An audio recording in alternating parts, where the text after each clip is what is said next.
Let's do it. All right. Hello, everyone. Welcome to Dirty Talk, a Dirty 20 Nerd Bar podcast. My name is Jason. My name is Zach. And we're here to discuss some nerdy stuff. I just got done playing D&D again. It's Wednesday night. You're probably watching this on Monday or after. But sorry we missed you last week. We just had some stuff going on and couldn't make it. Right this week, get your drinks ready for the Jason saying the drinking game. I've already probably got most of you all for. So, But yeah, start of a new month. it is. Got some new things showing up in the restaurant. Yeah, so it's September, which means a new movie marathon on Saturdays. This month is everybody's second favorite fantasy series. I don't know. I don't know how to describe this one. It's got layers. So every Saturday, starting at 6 or 6:30, we'll get a movie started and come and enjoy a marathon of great movies. All of them are great, actually. Have you seen all of them? I've seen all of them. I don't like Shrek the Third very much. Really? Yeah. No, that's fine. Now everybody knows. I know. But Boop the Third. No, I didn't hate any of them. Like, obviously, there's some that are better than the others. I didn't hate them very much, but I thought it was. I like all. I think all of them were pretty solid. But yeah, so starting at 6 o'clock on Saturdays, we'll be watching that series, and then obviously new month, new match. So we actually are doing a chicken and waffles range. It's this. Okay. It sounds crazy. Like it's sweet mac and cheese with a sweet sauce with the mac and cheese. So we actually top it with caramel maple pudding. So you got chicken, you got waffles, and then we top it with our caramel maple pudding. And it sounds like that wouldn't go, but it really does. And you can get the chicken Nashville hot, or you can get it plain. And the heat and the sweet and the mac and cheese just like blended it together. I think this was a solid combination. I would definitely recommend trying this one. Even if you don't like the Nashville hot, I think the plain one, it's absolutely fantastic. I really like this one. I mean, all of them have bakers, at least in my opinion, but this one, I think, is Very nice. And do we have a little cheesecake to follow it up? yeah. Our cheesecake this month is it's called Yeah Basic. I thought I'm calling it the Basic White Girl, but I thought calling it Yeah Basic was a little less potentially offensive. It's pumpkin puree with pumpkin pie spice on top. It's the flavor of fall. Who doesn't love? I love a pumpkin spice latte or a pumpkin spice cappuccino.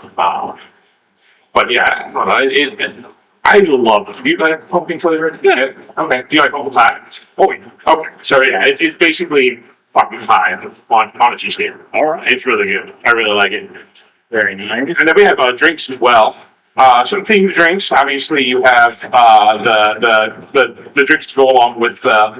Actually, the mac and cheese we named for the movie marathon as well. It's called 10 in the morning. Sorry about that. The drinks are Get Out of My Swamp. There we go. It's a swampy concoction of Midori and mango. It looks absolutely atrocious. And it tastes fantastic. It looks like you're drinking swamp water. So it's not attractive looking, but that was kind of the point. It was meant to look kind of like you're drinking swamp water, and that's kind of what it turned out. But There you go. it's absolutely fantastic, great flavor. And then we have a Lord Farquaad, which is Farquaad. Yeah, Farquaad. Okay, Farquaad, which is a red wine drink with some vanilla vodka and some people say a piece of a cherry corn. Okay. So definitely recommend both of those. They're great. And then one of my other bartenders, Branchie, I can't remember the name of the game. You might know. If I say it in the reference, we have a Libertine. It's a new game. Or it just got remastered or something. Helldivers, that's it. That's the one. Yeah. Okay. So we have a Libertine, which is a tea cocktail. I can't tell you what's in that. I could tell you what's in there. It's not like I can't tell you. I just forgot. But it tastes absolutely fantastic. It's great. Tea beverage. I'll recommend that one. Absolutely. And you mentioned that you guys had the D&D tonight. So Yeah. They did really well tonight. My people fought and killed both a fire giant dreadnought and a red young red dragon. There we go. Yeah, no, they did really well. Ended up surprising the fire giant dreadnought. Dreadnought, yeah. So they got a whole round of combat out. And of course, when you got 8 players at a table against a couple of enemies, they melt pretty fast. Yeah. But fortunately, the red dragon was able to pop out and do a significant amount of damage to a bunch of them. Make them fear a little bit before they end up taking it out too. But they're still in the middle of a fire giant camp. Who knows what's going to happen after that? Kind of initially after that combat, so who knows what's going to happen after that? But yeah, D&D every Wednesday around 6 o'clock. If you're new to the game and need to build a character sheet, make sure you're here by 5:30. But the game itself usually starts about 6:15, 6:20. We have 3 tables right now, so even if you're a new player and you've never played D&D, we have watching it. A lot of experience, still really happy to help you build your character sheet, help you play if you've never done combat before. Very helpful. It's a really great time. We've been having a lot of fun. We average about 20 people a week right now, which is absolutely fantastic. And it's all the same game, just 3 groups working towards different goals in the same world. Well, the same goal with different agendas. But yeah, it's a lot of fun. I enjoy the game, and I've got some great people who also enjoy it. We're also doing a great job in together. Very nice. And you got a board game? Oh yeah, the board game meetup. The first and fourth Thursday of every month. That is, well, it would have passed by the time you guys see this. So the first Thursday is coming on, but the fourth Thursday is still on its way. So when that one comes around, there's people that show up on Thursday nights. I believe they start around 7 o'clock. I'm not here that night, so I don't know actually. But I hear it's a great time. They get together. Most of them end up bringing their own board games, and then that way they can set up and kind of like introduce these board games to new players. They're not pulling board games off of our shelf, which you can do still. But like if you get here and you're like, no, play this thing here. Our shelf is still available, but usually there's a person, several people who have a different board game every week set up to help teach people new board games every week. And then also the game dev, I'm sure you see that on there as well. The game dev meetup on the second Thursday every month. That was a little bit more niche.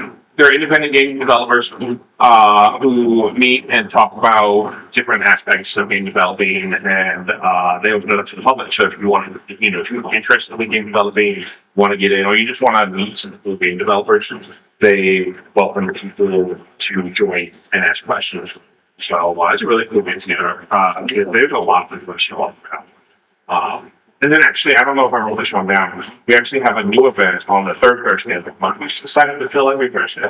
But this one we're hosting is open mic night. We do an open mic night now. Fantastic. Yeah, last week, the first one we did last month was pretty good. I think we had, I want to see it again. 8 people show up. We're going to have to put it ended up going a little long because we've got to, actually give them the time. So we'll have to figure out a way to put up a timer for them. But I heard it was a great time. I was there for the beginning of it, watching it set up, saw the first person, and it was a lot of fun. So third Thursday, if you're wanting to, if you're a comedian or a musician or somebody who has a story to tell, or if you just want to come and hang out and watch some fun entertainers do their thing Thursday night at third Thursday of the month.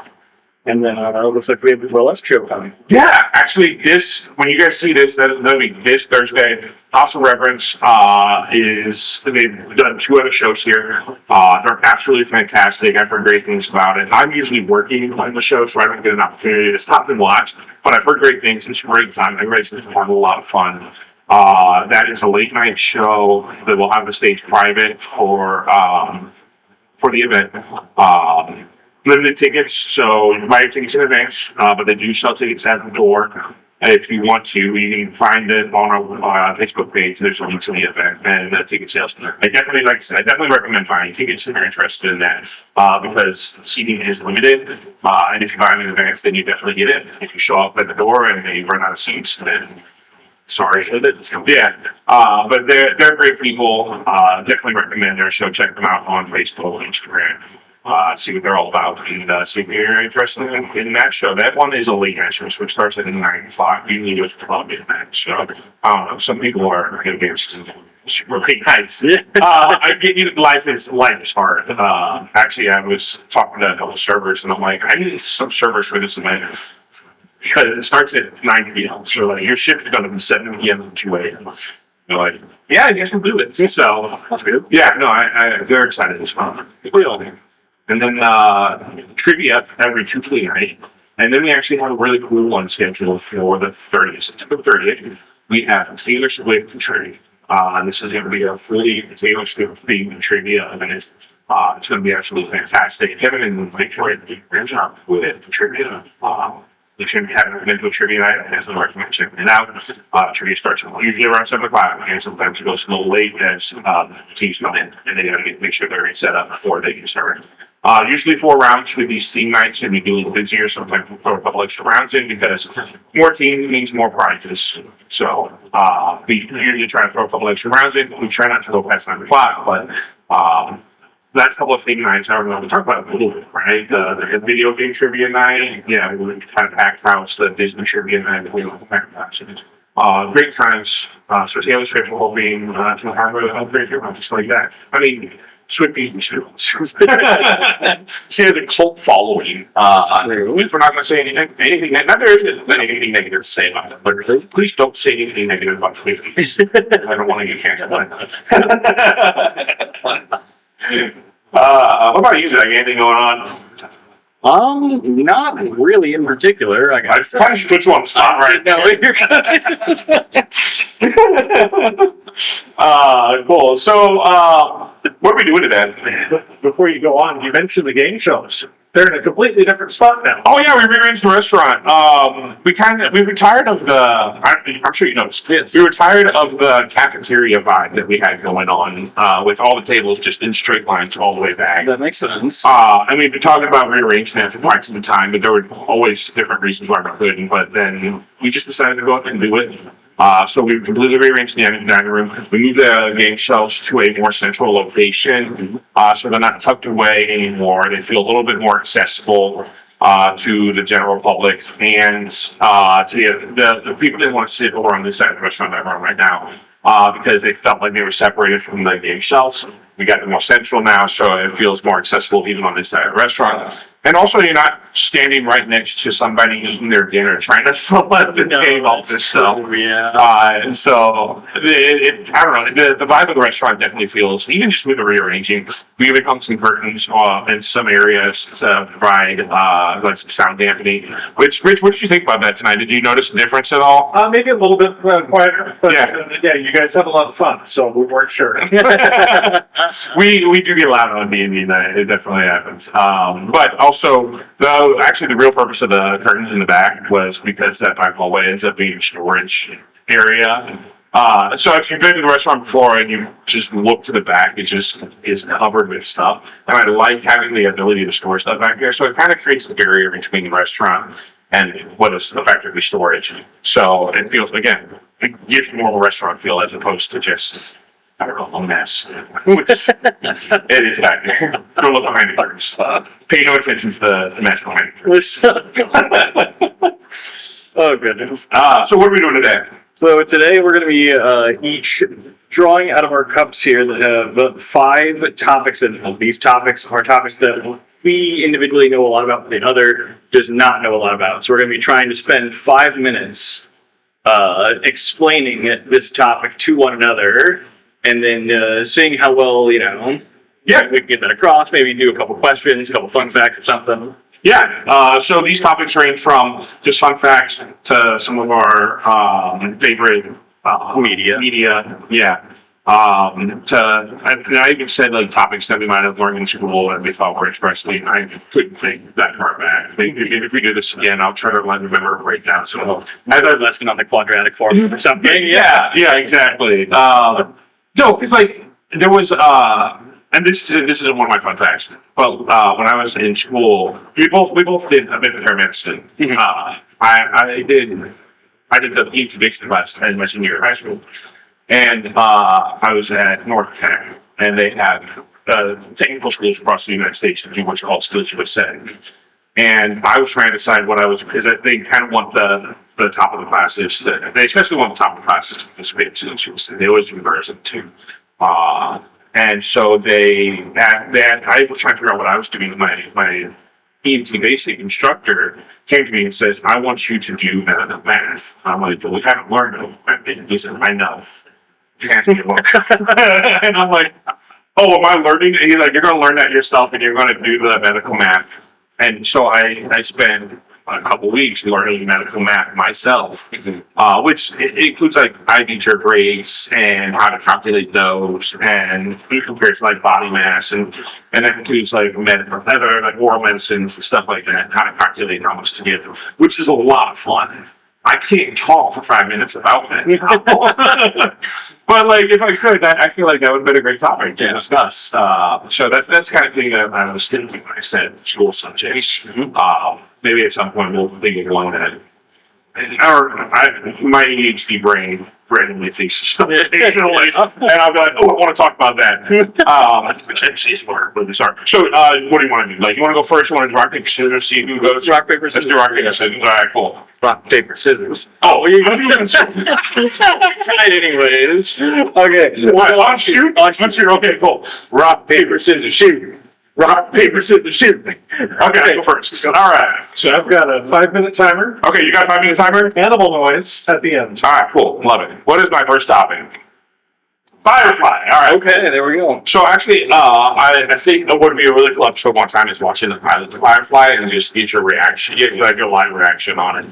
But Firefly, probably my like intro to my gateway drug is what I would call it. It was the first real media sci-fi media specifically that I enjoyed. I watched all the Star Wars. I watched some Star Trek, but Firefly was the first one that I actually sought out to watch. I remember the trailer. There's actually one line in the movie that was in the trailer that is what really like caught my attention. Made me want to watch it. And actually, the movie Trinity. So the series is 14 episodes long.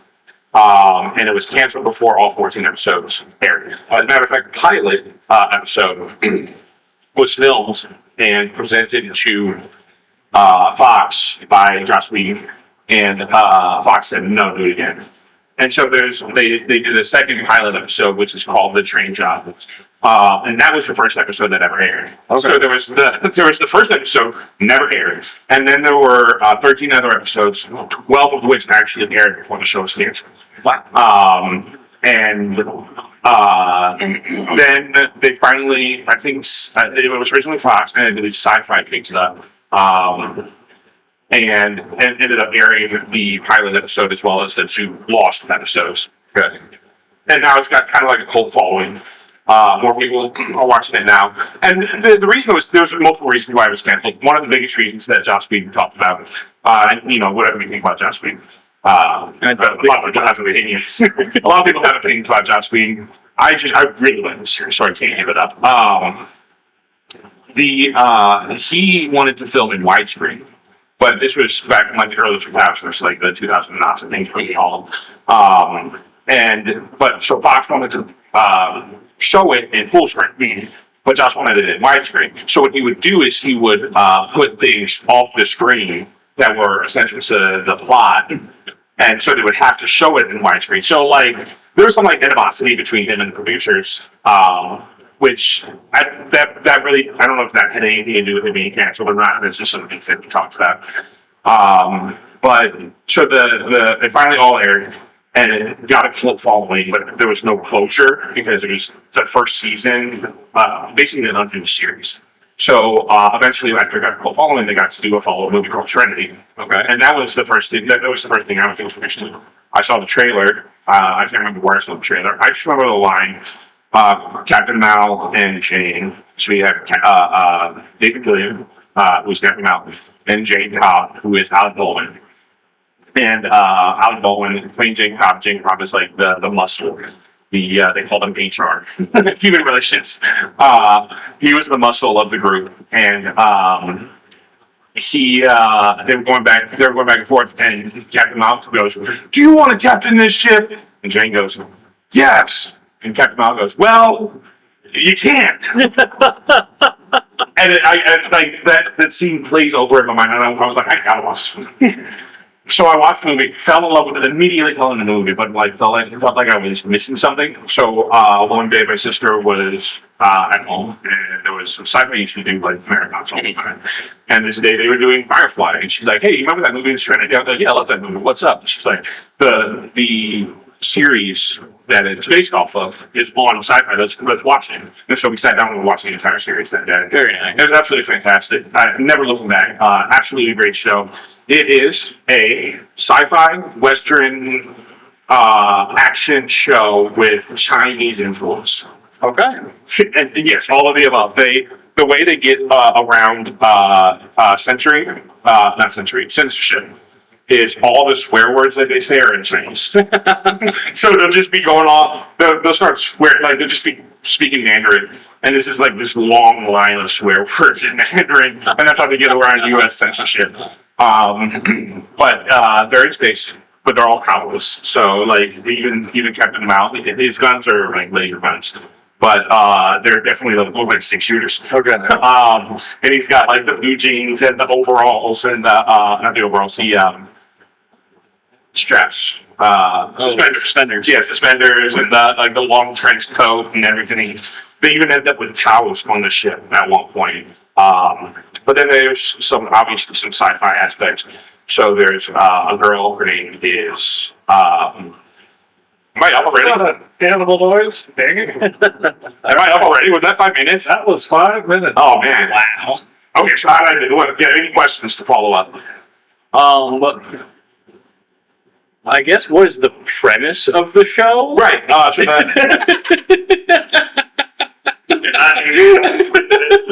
So that. I was like, we got to 1 minute left, but I'm like, oh, he's finally talking. I love this show so much. I wanted to talk about it. That's why I was like 5 minutes already. So the premise of the show, the Alliance, they're all from Earth. They're not personally from Earth, but like Earth was in their history. At some point, Earth became used up, and they flew out and created a new solar system, basically, and they terraformed a bunch of planets and moons. And I think it was like a star system. There's lore behind it that was never revealed in the show itself, which would have probably been revealed at some point if the show had continued on. But I'm pretty sure it's a tri-star system with each star having its own set of planets. The more central star was the Alliance formed there, and the Alliance is like big government who is trying to control everybody, the outer systems, and making sure that they stay subjugated to their big government. Mal was a fighter in what was it was a war with the Alliance. He was a brown coat. It was what was his team called? They were the Brown Coats. They're the Brown Coats. Yeah, they were the Brown Coats. The Alliance. I don't know. It wasn't the Resistance. Whatever it was called. They fought against the Alliance to more independent.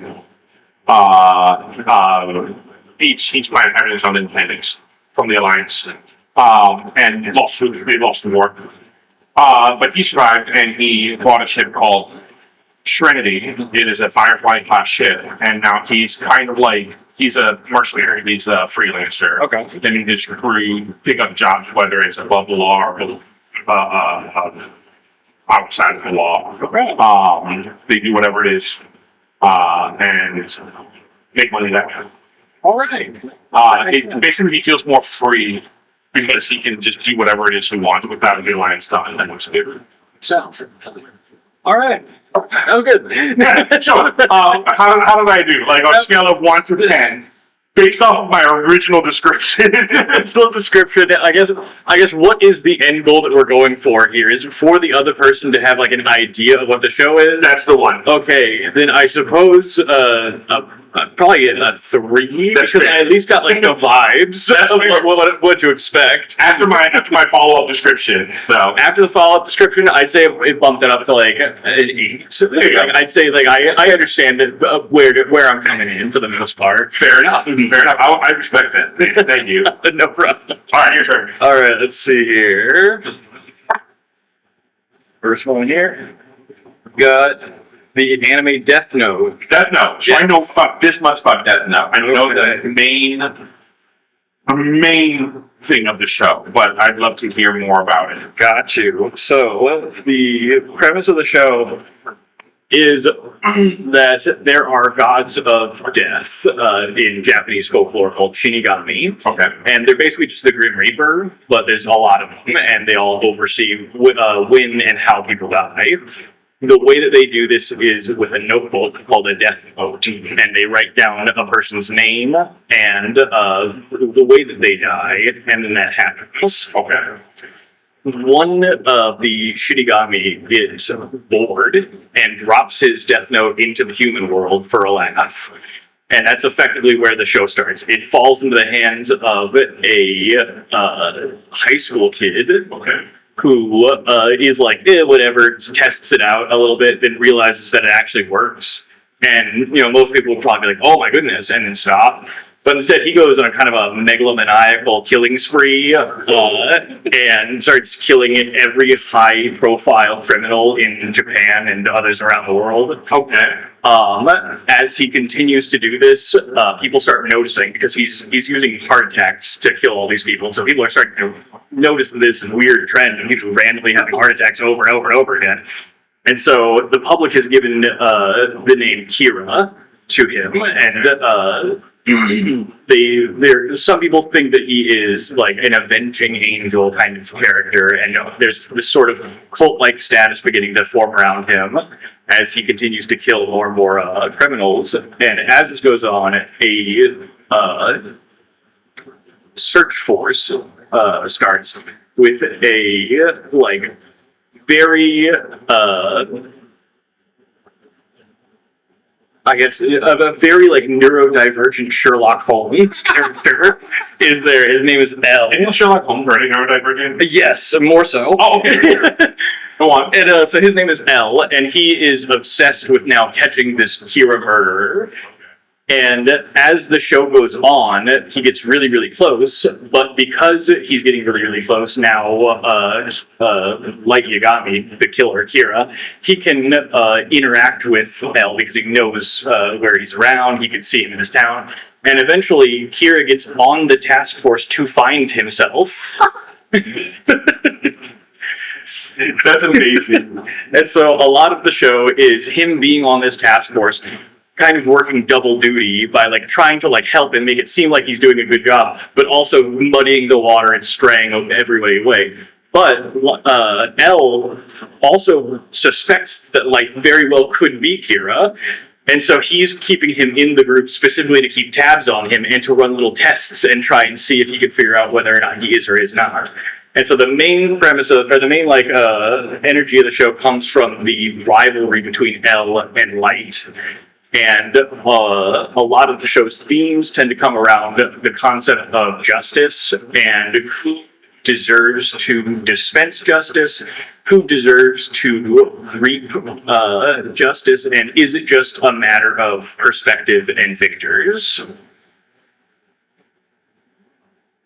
I'm 3 minutes and 30 seconds in, and I feel like I've nailed it. You did a great job there. Anything else you want to say before I ask the follow-up questions?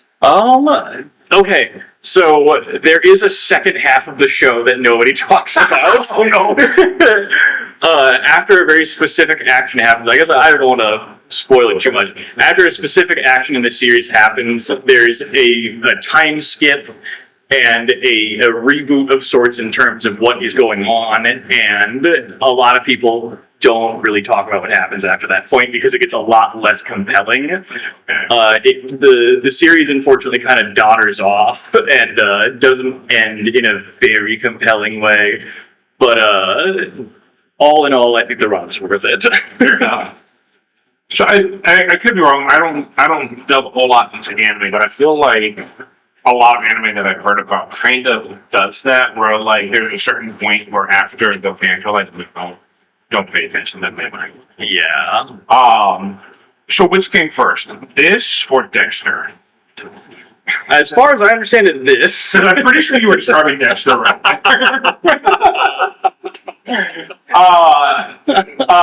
So like, I guess my question would be like, be 5 minutes is not by the word. I nailed it. So we obviously, I know in a lot of those kind of like Dexter, Breaking Bad, things like that, there's no clear answer to who's in the right and who's in the wrong. And while you do have like people that are typically on the side of what would be considered good in your typical, they usually end up having some skeletons in their own closets that they're having to deal with as well that make them less. Is that the same kind of thing? Yes. So the big thing with it, I think it's kind of like Breaking Bad, where there is a negative character arc for Light, where he starts off with effectively pure intentions, being like, oh, I want to stop criminals, I want to prevent crime, I want to save people. And then it turns into this, I want to reshape the world, I want to be the god of this new world. People who are willing to get in my way are just as bad as the criminals that I'm killing, and therefore I can kill them for getting in my way. And it turns into this snowball effect of who are you willing to kill to get this perfect world, and will you ever actually achieve it, or are you just being a crazy mass murderer? Fair enough. Similar strain, going back to Crash. Similar strain that was actually he was called the Operative in Serenity, and that was kind of his thing, was he was creating a perfect world where there was no anger and there was no sin, a world without sin, it's called. And one of the questions that Mal asked him was, where do you fit into this world?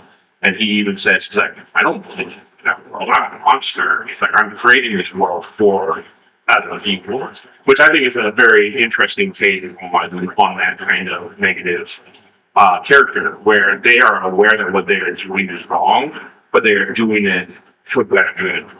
Yes, absolutely, yeah. And that is something that really does fuel Light, is his sense of morality and his sense that whatever he is doing right now is logical, it is worth doing, and it is going to have a better effect than not doing it effectively. Well, I feel as though if I were to go into the show, I would know exactly what I'm getting myself into. I don't want to go a full 10 just because I feel like it's always made for a 3. Yeah. So I'm going to go with it, but 9 out of 10 for sure. Somebody who knows more about that might say, well, you're wrong. That's a 10 out of 10. Like your dad watches all these shows. Oh, yes. Probably tell me that was a 10 out of 10 description. Okay. No. No, great job. Thank you. All right. Actually, before you move on, just a couple more things on Firefly. You left out one of the most fun parts, the characters. You've got the captain, you've got the tough guy, you've got a pilot, you've got a priest, you've got a professional consort, and then there's always the bubbly teenage engineer. Yes, which actually I quote an interaction between her and Mal here all the time in Serenity. Her love interest is being lured off the ship, voluntarily done by the captain. Mutual, like, get off my ship. But she's interested in him, and so they're walking around, and her line is going on 6 months now, and nothing twixt my net is on my batteries. And he goes, I can't know that! And all the time, especially with one of my new employees, I'm constantly just going, I can't know that! And walk away. Yes, there's 2 more. There's a couple of passengers he picked up early on, but I'll leave that. So they're like the last 2 are like some of the main point of the story. Okay. All right, what's my next topic? See. 52 exclamation. This is 52 factorial. I think I asked you already. You have no idea what this is. I've heard the phrase before. I have no idea what it's about. So, Math thing. start my time and see how well I do this time. 52 factorial. And no, I'm not bothering trying to with any more noises because that has failed utterly. 52 factorial is basically, and this isn't exactly what it like. This isn't totally fit purpose, but 52 factorial is the number of different variations of vector parts that contain, based off of the number of parts that are in it. The way 52 factorial is calculated is by taking 52 times 51 times 50 all the way down to 1. Do you have a guess on how we live on this? A billion. No. 52 factorial, assuming that, Big Bang Theory and evolution, 52 factorial is larger. There's more. There's not as many seconds in the universe since the beginning of Big Bang as 52 factorial. Right. Number of seconds. It is so large that there's almost a 0% chance that you have shuffled a deck of cards and it is the same permeation of a deck of cards as somebody else in the world has shuffled at any point in human history. Okay. There's actually a really good video on YouTube that I definitely recommend. It's fun watch if you're into this kind of thing. This is my ADHD kind of situation. There's a really good video that talks about this because, not only that, there's not as many atoms in the universe as 52 factorial.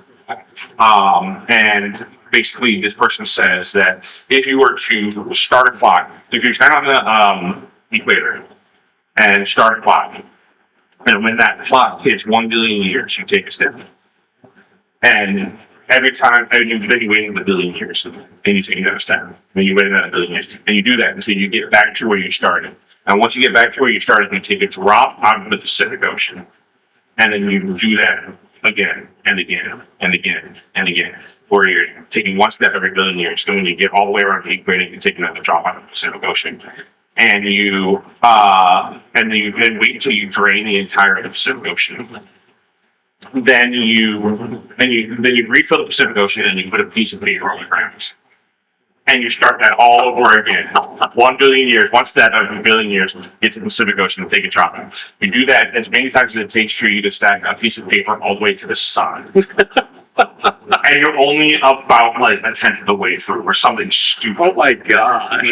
That is how many different you don't, when you look at it parts, you're like, don't even think about the possibilities. Yeah. But it is such a large, incomprehensible number, probably as close to infinity as humans can possibly even think about. I did some math because I think Redmond talked about it. Not Redmond, it's Big Smosh. One of the big YouTubers was talking about it recently, where they were talking about if you had 100 people shuffling decks of cards, surely somebody's going to have a similar deck of cards. But I kind of did some quick math, and this is just me, 5 minutes doing some math, where I have every single person on Earth shuffled a new variation of a deck of cards 50 times an hour.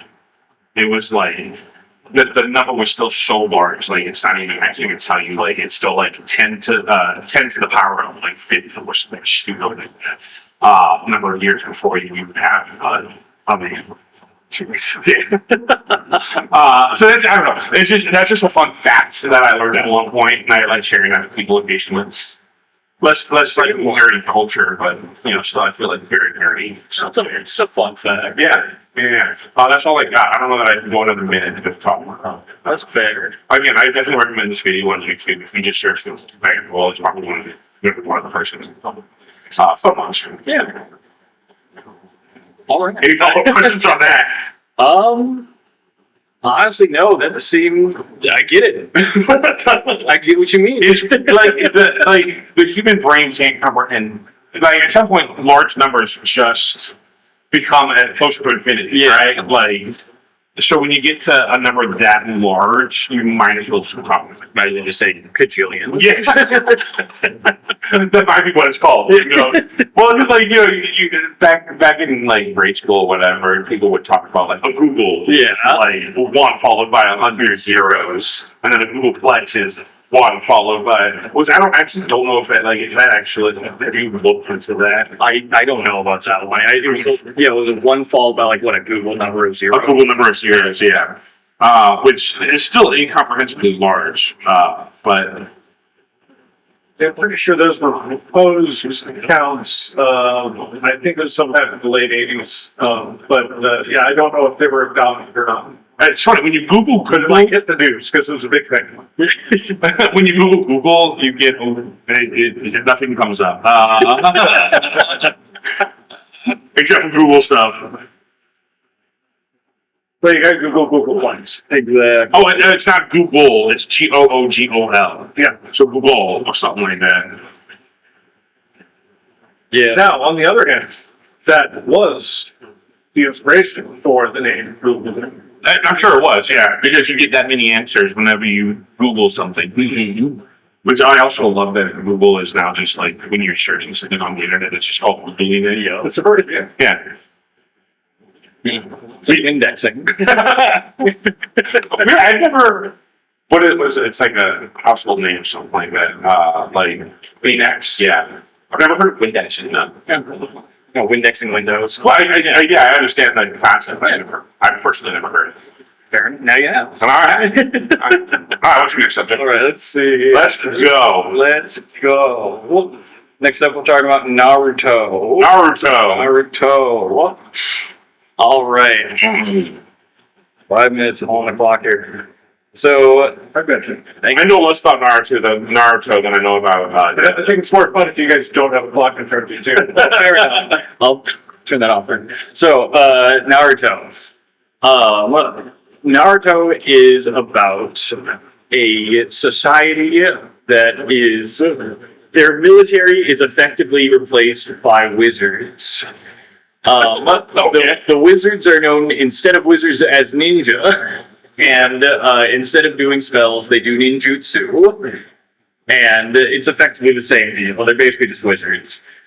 But they also punch. Sorry to interject. If there was wizards in the real world, I thought I needed to find military. That is fair, yeah. Probably the most realistic thing about that. Honestly, yeah. And so Naruto takes a look at war between different neighboring villages and how that affects the people that live within those villages. The main character, Naruto, is known as the #1 hyperactive knucklehead ninja. He is a goof-off that everyone hates because a demon fox called the Nine-Tailed Fox of Kurama attacked the Hidden Leaf Village, the little village that he lives in. And the fox, they couldn't defeat it, so they sealed it inside of a human baby, and that is Naruto. And so he has this demon inside of him, and everybody hates him. And also his parents died during the attack, so he's just an orphan demon boy being raised by basically no one, living on his own. And he makes friends throughout the series, just a few of them, and most of the series is about him coming to terms with his bad childhood and growing to still accept other people and want to be a part of a community rather than destroy it. He meets a boy named Sasuke, and they become very good friends. At the end of part 1, they have a falling out, and Sasuke ends up leaving the Hidden Leaf Village. Naruto tries to stop him, and they have a big old fight, and eventually Sasuke still leaves. And then we have part 2 of Naruto, and so that's Shippuden. Part 2 of Naruto is a 3-year time skip after the original Naruto, and it takes place where Naruto is trying to continue getting stronger and stronger so he can go out and find Sasuke and bring him back to the Leaf Village. Sasuke is gone because he wants to go kill his brother, because his brother killed his entire family all at once, all in one night. Okay. And the reason he gave him was because he wanted to see how strong he was. So, Sasuke's a bit beat up about that and wants to kill his brother. Yeah.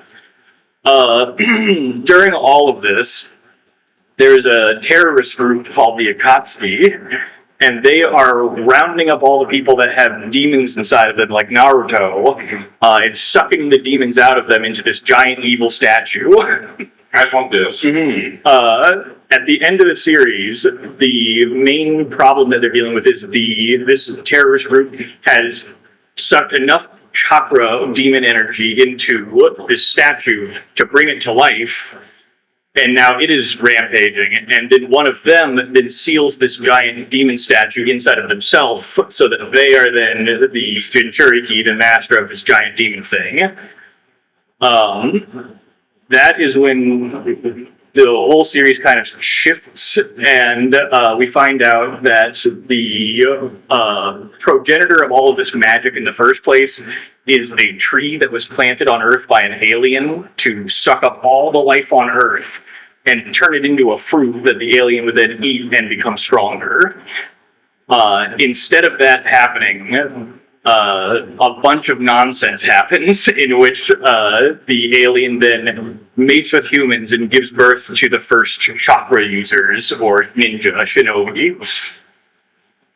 And the rest of the series is about that entity, the alien, trying to bring herself effectively back to life through this giant tree thing, which is also the demon statue.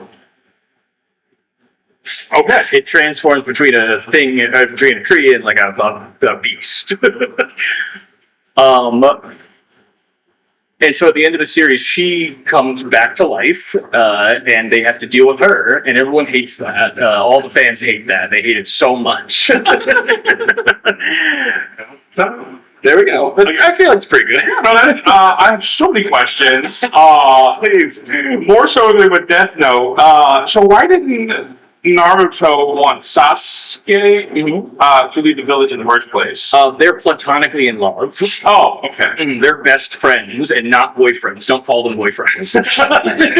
So Naruto would rather fight Sasuke to get him to stay than let Sasuke. Yes, I believe the direct quote from the episode is, if I can't talk to you and convince you to come back to the village, then I'll just have to break every bone in your body.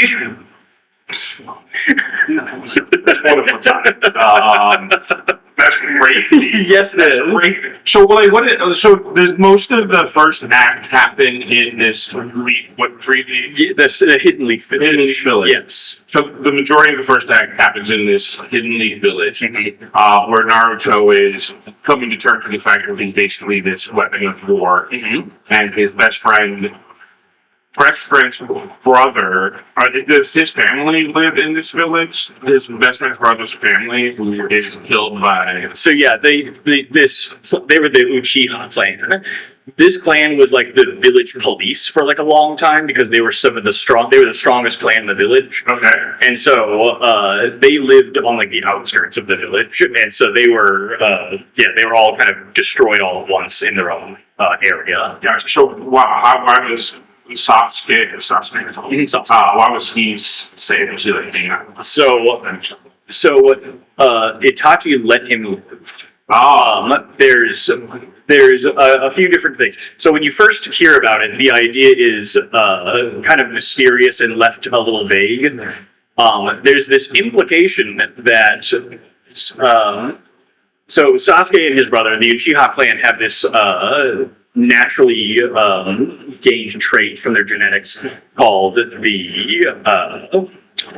Sharingan. It's a red eye with a few different pupils in it. Okay. And you can evolve that eye to become more powerful through emotional trauma. And so Itachi's brother, Itachi tells Sasuke to get close and make a best friend and then to murder him. so that he can evolve his eye into a more powerful version of that. Okay. And then Itachi's plan is to steal his brother's eyes Oh, what? and put them into his own sockets, because that would make him even stronger. Okay. So this whole show takes place in basically 3 acts, what you said. Act 1. There's 2 parts. So there's part 1 and part 2. Part 2, it has a lot to it. It's very thick. Okay. And that's with the statue in the tree and Yes. the alien. But so the alien planted the tree on Earth. Yes. Tree starts a life force. Alien comes back to eat of the tree, but instead procreates and creates the ninjutsu. Yes. Okay. And then decide they don't want the tree. So basically, she procreates. She gives birth to these 2 children, and as she continues living on Earth, it's not very well explained. Okay. But she effectively starts ruling with an iron fist, and the humans are like, "Oh, we're not really cool with what you're being like." And so her sons are like, "Hey, mom, quit that." And she's like, "Fight me," and they do. And Greek mythology. yes, and so to try and defeat her sons, she merges herself with the divine tree itself to become this beast known as the Ten Tails. Okay. And her sons defeat her as the Ten Tails and then split her up into 9-tailed beasts, which are then the demons that are inside of sealed inside of children later on in the series. So like the 9-tailed fox, and there's an 8-tailed octopus. Then they have like the 1-tailed Shikaku, and all the way. It's all through that. Exactly. Okay. So Naruto is one of them. Yes. Who the other ones that are showing up within the series? So they don't show up in the manga entirely. So I think you get 3 of them in the manga. You get the 1-tailed, the 8-tailed, and Naruto. In the anime, they expanded on it, and they tried to give episodes to each different Jinchuriki, the people who have the demons inside them. And most people didn't really like that. The filler arcs are they're not too good. I feel like most animes tend to be stuffed up with, and then the fans hated that. It's like just fan service. Yes, yeah, exactly. So it was great for about 3 acts, and then the fans hated it. Yeah, that's so real though. Really, I say it's anime, but I feel like it's a lot of like eventually things jump the shark. Yeah, and that's the thing. Naruto's been going on for a very long time. The manga started in the year 2000. The anime started airing in the U.S. in the year 2002, and the manga finished in 2015, and the anime finished in 2017. Oh wow! Directly after that finished up, they started a follow-up series called Boruto that is about Naruto's kid named Boruto. Okay. Mm-hmm. So people get One Piece rather than being super long. Mm-hmm. And that's the thing. One Piece still is considerably longer than Naruto. Yeah. I don't even know to watch One Piece. I feel it's so daunting. Yeah, I know, like going in knowing that you're watching 1,100 episodes. Mm-hmm. I don't know that I could actually start. You know how we're doing on time? I have not been paying attention. We're Oh wow. we're an hour into filming, but I think we started at like 10-minute mark. So Okay, so I think we can go one more round and let's see what we can. my opinion on One Piece, What that? you just watch some of it. Just watch some of it? Yeah, That's You don't need to watch all of it, you just watch some of it. just watch some of it. Yeah. All right. Next one. Speaking of Greek mythology, Epic the Musical. Have you heard of it? I honestly haven't. No. You haven't even heard of it. Okay. So Epic the Musical is based off of the Homogenesis. Okay. Are you familiar with Yes. Homogenesis? Have you ever read Homogenesis? No. Okay. I've watched the Wishbone version. I said the same thing. Oh no! When I started listening to it, and I was like, because when I watched the Wishbone version of it, I don't think my mind fully comprehended what I was watching because I was too young at the time. But then, like, I started, as I'm listening to Epic the Musical, I'm like, wait a minute, hold on, and I like in my head, I'm like connecting the dots between the Wishbone episode, and I'm like, wait a minute, I've seen this in Wishbone. That's why Wish Bond was so good. It gave you a passing knowledge on this kind of stuff. You could pretend like you knew what we were talking about. Except there's always a dog somewhere involved. Anyway, so the Odyssey is Greek mythology. There's speculation on whether a lot of this stuff actually happened. Actually, until recently, they didn't even know that Troy itself was a city. And I say recently, within the last 100 years. So I can't remember I looked it up at one point. I can't remember the exact date. But it's in more recent history that they even discovered that Troy was a city, and that there probably was a war between Greece and Troy. The Trojan horse probably never happened. The Odyssey picks up right about then with the horse and the Trojan War and everything, and which it's crazy to me. First of all, but kind of a side tangent. In my head, I was taught in school that the Trojan horse was like facts, like this is what happened. Yeah. So it was like mind blowing to me to learn that it probably didn't. Anyway, Odyssey picks up right about then, and then it's the main character's name is Odysseus. He is the king of a small island in Greece called Ithaca, and he was basically the one that won the Trojan War. He was the one that came up with the horse idea and got the people into the city and ended up taking Troy at large. But then was trying to get home. And from Troy to Ithaca is a 6-day journey, and it's 10 years to get home. 10 years prior to the war, 10 years to get home. So it starts off with Zeus effectively telling him there's a kid in Troy, and the kid is the king's son, Hector. And the first task that Odysseus has to complete, but he's fickle Greek god, is killing this kid. And so Odysseus walks up to the highest building and chucks the kid off. Yeah. And that's how the story starts. Then shenanigans later. There's a Cyclops that almost kills like 15 to 20 of his men or something like that. Then he gets into a Poseidon, who kills a bunch of his men. Then there is Circe, who turns to the pigs, and tries to keep them hostage. Then there is the big sense into Underworld, where they have to find a prophet who basically tells them how to get home without telling you know, prophet. They tell you how to do stuff without hard. So like lots of big messages. And then there's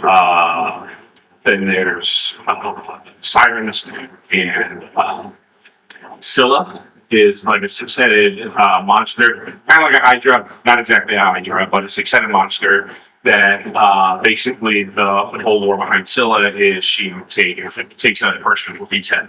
So like you just basically have to sacrifice 6 people to get through her area. And then there's a mutiny, and then Zeus comes and kills the rest of this group and leaves him stranded on an island with Calypso, and he spends the rest of like 8 years there or something like that. And then he's freed from that island, and he finally is on his way back home. Kratos is like the giant whirlpool monster. To say there's an evil living whirlpool there somewhere, right? Kratos, yeah. Finally gets past Kratos and it's like literally within eye shot of his shore. Like it was literally looking at his island, and then the side just goes, oh shit, you're home, aren't you? That sucks. I'm gonna kill you now. So that's the TLDR of Odyssey. What Epic does is it takes that story, and honestly, this is probably. Well, I told you the story. I know that was a good explanation of the. It's a musical. It's a musical of the story. Honestly, written by Jorge. Something. It's great. At least I got to that part. It actually told you the story. Not bad. Yeah. What you got? Like, follow-up questions about that at all, or? So I can talk about it for like another 5 minutes if you give me the option. I guess is it fairly like they go through it just like the normal story does, like it's kind of sequitur, you know. There's actually, it was written in a number of parts, and I can't remember how many parts there are, but you can actually find each individual like section on Pandora separately, where you can get the whole album put together. But yeah, basically each challenge has its own kind of mini arc in the series, and they do a really decent job of telling the story while singing. I don't know if like a lot of musicals like that tend to leave out a lot of the details, so it's kind of hard to like pick up on the full story. Just listening to the music, but I think they do a really good job of actually giving the full story while singing. Okay. Kind of Hamilton-esque. Fair enough. Like you get the full scope of the story just listening to the music. All right. Highly recommend. Great musical. If you haven't listened to it, if you enjoyed like Broadway and stuff like that, I definitely recommend listening to it. I might check that out. He's actually working. Sorry, he's also working on because it's So Much Odyssey and Iliad was like the series, and he's actually working on an Iliad musical as well. So Okay. I don't know when that's coming up. All right, last topic. The last one I pulled is Evil Dead. Evil Dead. This is like Ash versus the Evil Dead. Yeah, so it's part of that. Yeah. So I know almost nothing about this. Fair enough. All right. I'm shocked. No, it's a pretty big one. So, Evil Dead is a movie that came out in 1981, I believe. It was made by Sam Raimi as the director, and it stars Bruce Campbell as the lead. It was they'd made one like short movie before this, but this was their first like big movie that they were trying to make. They put basically everything they had into this. Bruce Campbell took like a mortgage out on his parents' house to like help pay for it. Like they were betting everything on this movie, and he famously like broke his nose like while he was filming too. It was all just them doing their own stunts in a cabin in the woods, just practical effects all around. And they managed to make one of the most prolific and scariest movies of their time. And it really took off. It really had a lot of energy behind it in terms of like people talking about it. The reviews were good. They were getting good feedback from like other creators at the time. So fast forward to like 1987-ish, and there's talk about getting a sequel done. And Sam Raimi is going back to the original company that they went with, and they're like, no, we don't really want to do it. And so they end up trying to go to a different company with it. Doesn't really work out with them. Someone else. So basically, completely separate story. Stephen King is trying to have movies made about his books at the same time. He's hired this one guy to make a series of movies, like Thinner. That's the only one kind of mine right now. But a bunch of these things. And he goes to Sam Raimi and he's like, hey, do you want to make one of these with me? And Sam Raimi's like, no, I'm really focused on making my Evil Dead 2 thing. And that guy goes back to Stephen King and tells him that. And Stephen King's like, oh, I love Evil Dead. Like, please help him like get that movie made. And so that director goes to like his studio and helps Sam Raimi get Evil Dead 2 off the ground. But because it's a different studio, they don't have the rights to Evil Dead 1 stuff. They can't use any of the original material for like their flashback to show like what happened before.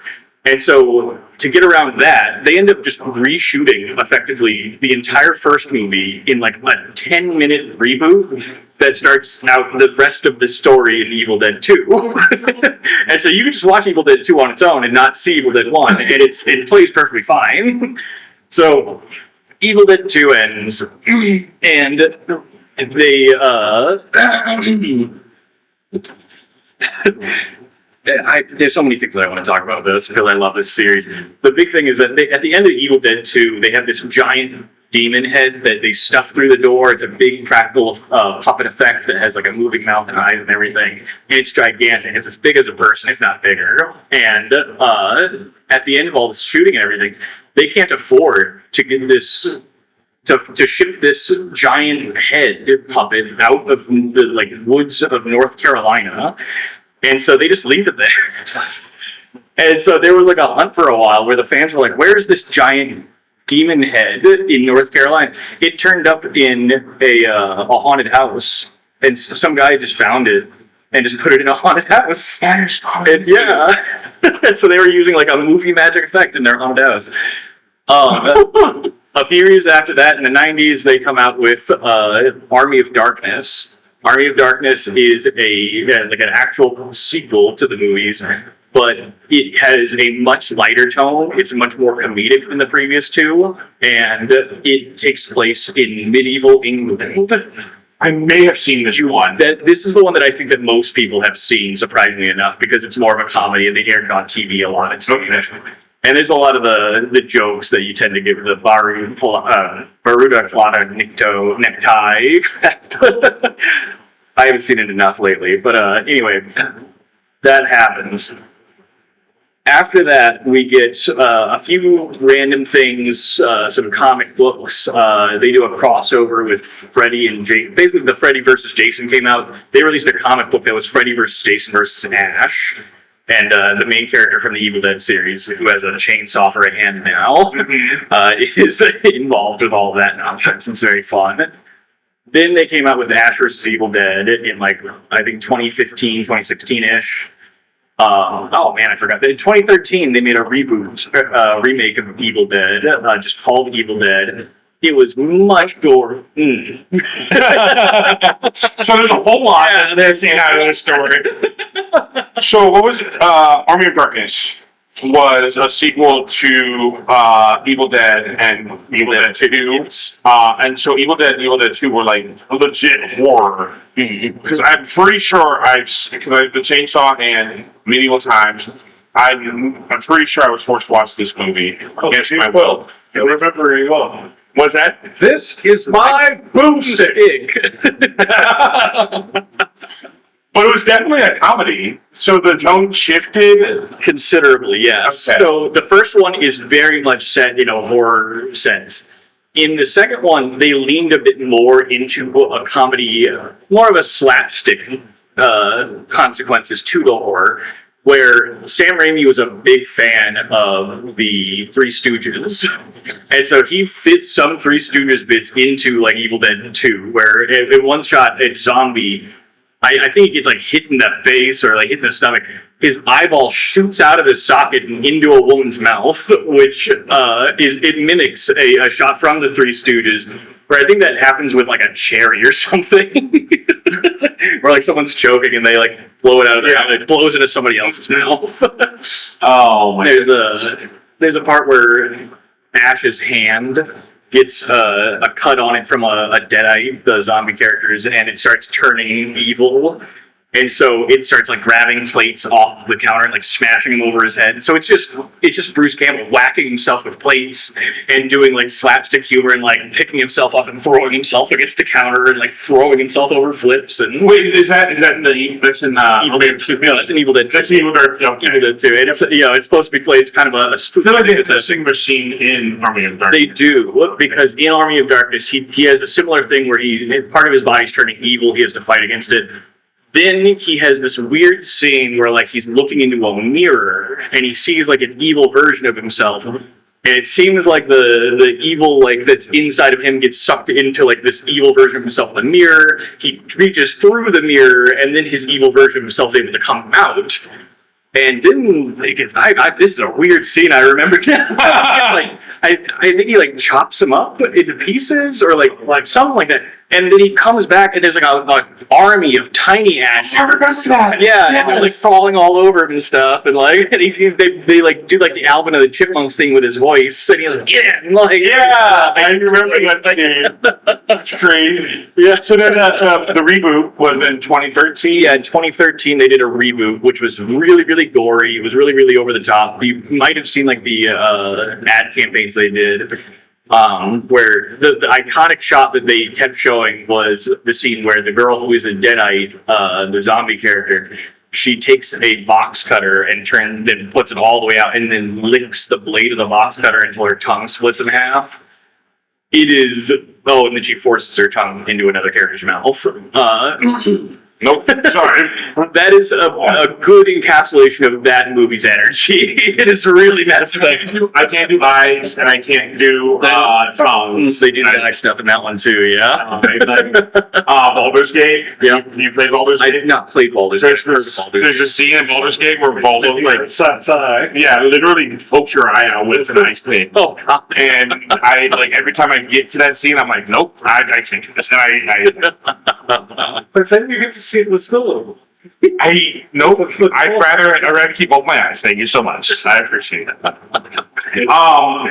Just real quick, and then we'll probably go over with this, but something fun based off of what you just told me. You were saying that there was the prop hunts. Where they were trying to find the prop. It ended up in a haunted house.